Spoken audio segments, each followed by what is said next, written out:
Assalamualaikum warahmatullahi wabarakatuh. Salam sejahtera bagi kita semua.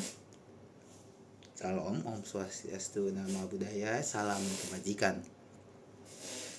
Perkenalkan, nama saya Muhammad Zaki Anwar Gibran dengan NPM saya 231 2011 030 dari Fakultas Hukum Universitas Lampung.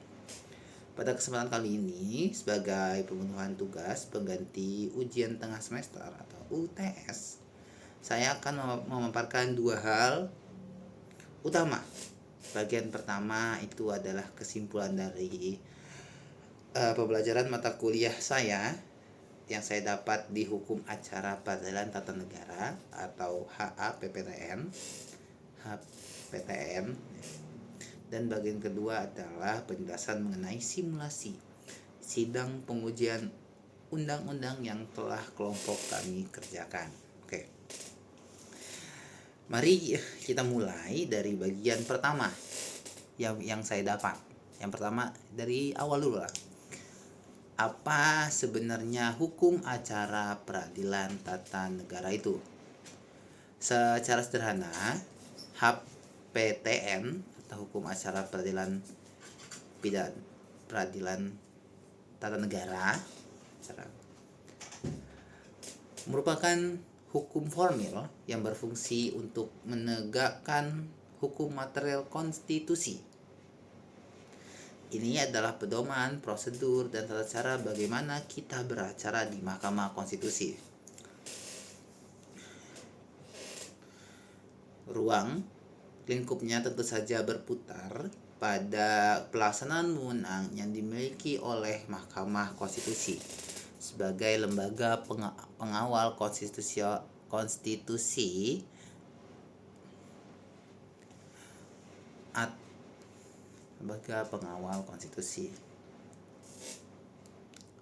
Kemudian berbicara tentang wewenang berdasarkan pasal, kalau kita berbicara tentang wewenang berdasarkan pasal 24C ayat 1 Undang-Undang 1945, itu Mahkamah Konstitusi berwenang mengadili pada tingkat pertama dan terakhir yang putusannya itu bersifat final secara spesifik.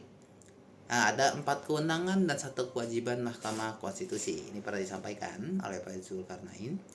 4 kewenangannya itu meliputi: 1. Melakukan pengujian undang-undang terhadap Undang-Undang Dasar 1945. Yang kedua itu memutus sengketa kewenangan lembaga negara yang kewenangannya diberikan oleh Undang-Undang Dasar, memutus pembubaran partai politik, memutus perselisihan tentang hasil pemilihan umum. Nah, ini tiap 4 tahun 5 tahun sekali ya. Sedangkan 1 kewajibannya adalah memberikan putusan atas pendapat DPR mengenai dugaan pelanggaran hukum oleh presiden atau wakil presiden yang secara kita sebut dengan proses impeachment. Kemudian dari kewenangan tersebut, materi yang paling ditekankan adalah pengujian undang-undang. Nah, ini karena ada praktik, jadi ini yang bakal kita bahas di B. Ini adalah mekanisme untuk memastikan bahwa setiap ketentuan undang-undang itu tidak boleh bertentangan dengan Undang-Undang Dasar 1945. Pengujian ini terbagi 2. Pertama ada pengujian formil yang berkaitan dengan proses pembentukan undang-undang, dan pengujian material yang menyoroti isi atau substansi dari pasal-pasal dalam undang-undang tersebut. Satu hal yang sangat krusial dalam judicial review adalah legal standing atau kedudukan hukum. Pemohon adalah pihak yang menganggap hak atau kewenangan konstitusionalnya dirugikan oleh berlakunya suatu undang-undang. Tidak sembarang orang bisa mengajukannya karena harus memenuhi 5 syarat konstitusional, yaitu harus ada hak konstitusional pemohon yang diberikan oleh Undang-Undang Dasar 1945, hak konstitusional tersebut dianggap dirugikan oleh berlakunya suatu undang-undang, kerugian tersebut bersifat spesifik dan aktual atau potensial terjadi, ada hubungan sebab akibat atau causa verben atau antara kerugian dengan undang-undang yang diuji. Ada kemungkinan bahwa jika permohonan dikabulkan, kerugian tersebut tidak lagi terjadi. Kemudian, selain konsep dasar dan legal standing, selama perkuliahan saya itu banyak mempelajari materi penting lainnya. Saya belajar mengenai sifat putusan Mahkamah Konstitusional yang final serta erga omnes, yang artinya mengikat tidak hanya bagi pihak yang berperkara tetapi untuk seluruh warga negara. Kita juga mempelajari jenis-jenis amar putusan MK, yaitu permohonan tidak dapat diterima atau NO, permohonan ditolak, dan permohonan dikabulkan. Selain itu, belakangan ini kita juga mengenal istilah putusan konstitusional bersyarat atau inkonstitusional bersyarat yang sering dikeluarkan oleh hakim konstitusi demi mencegah kekosongan hukum. Karena itu kita akan lanjut ke B. Pembahasan B, saya akan memaparkan kesimpulan dari simulasi sidang pengujian undang-undang yang telah disusun oleh kelompok kami, kelompok 7. Objek permohonan kami adalah pasal 5 Undang-Undang Nomor 20 Tahun 2025 tentang Kitab Undang-Undang Hukum Acara Pidana atau KUHAP 2025. Kami menguji norma ini terhadap beberapa batu uji fundamental dalam Undang-Undang 1945. Di antaranya pasal 1 ayat 3 tentang negara hukum, pasal 28D ayat 1 mengenai kepastian hukum, serta pasal 28G ayat 1 terkait hak privasi dan perlindungan diri pribadi. Secara spesifik, ada 4 poin utama dalam pasal 5 KUHAP 2025 yang kami gugat konstitusionalitasnya. Yang pertama, pada pasal 5 ayat 1 huruf C terkait penggunaan frasa dicurigai tanpa adanya parameter yang objektif. Di sana tidak terdapat parameter yang objektif. Kedua, itu ada pasal 5 ayat 1 huruf E mengenai kewenangan melakukan tindakan lain menurut hukum yang bertanggung jawab. Ini ada kata-kata tidak lain menurut hukum yang bertanggung jawab.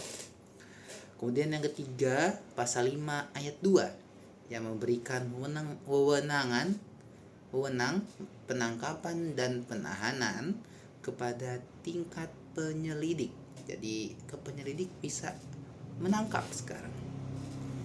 Dan keempat, pasal 5 ayat 2 huruf C tentang kewenangan aparat mengambil data forensik seseorang tanpa persetujuan.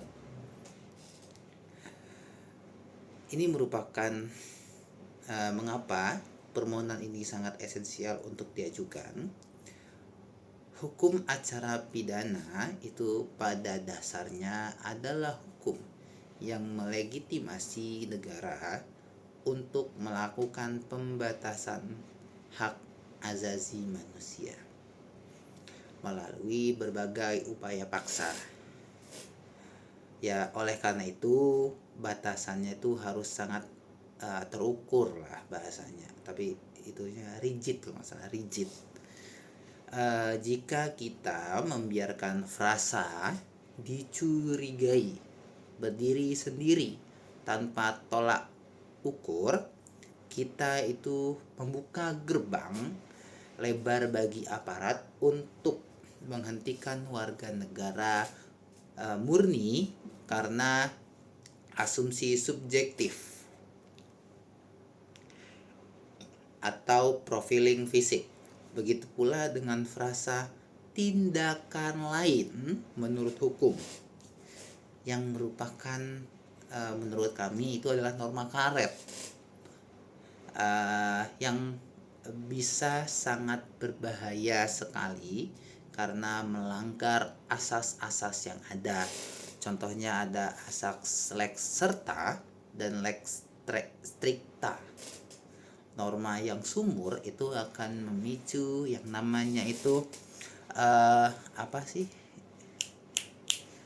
abuse of power. Ya, itu dia, abuse of power atau kesewenang-wenangan. Jika punya kuasa, maka punya kekuatan. Jadi timbullah kata kesewenang-wenangan. Kemudian, memberikan kewenangan tindakan koersif sekelas penangkapan kepada tingkatan penyelidik ini tanpa adanya kontrol yudisial merupakan penurunan standarisasi perlindungan hak asasi manusia yang sangat drastis. Lebih jauh lagi, di era digital ini membiarkan aparat mengambil sidik jari atau data biometrik warga hanya karena ia dicurigai lalu menyimpannya secara permanen tanpa jaminan penghapusan, meski orang tersebut tidak terbukti bersalah. Tidak berbukti bersalah, itu merupakan perampasan hak privasi yang fatal.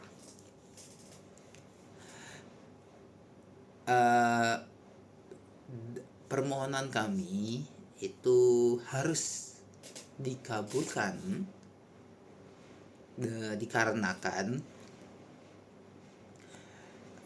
maksudnya permohonan kami ini harus dikabulkan oleh mahkamah itu karena ancaman kerugian konstitusional atau potential harm yang dialami warga negara sangatlah nyata. Sebenarnya kami tidak meminta pasal ini dibatalkan secara keseluruhan karena kita tetap membutuhkan efektivitas penegakan hukum. Namun, mahkamah harus menjatuhkan putusan inkonstitusional bersyarat. Artinya, norma tersebut hanya sah jika aparat itu mematuhi syarat ketat. Kecurigaan harus berbasis bukti permulaan yang cukup. Penangkapan itu harus tunduk pada kontrol yudisial dan mutlak harus ada kewajiban penghapusan data forensik secara permanen bagi warga negara yang proses hukumnya itu tidak dilanjutkan. Itulah sedikit gambaran simulasi atau kesimpulan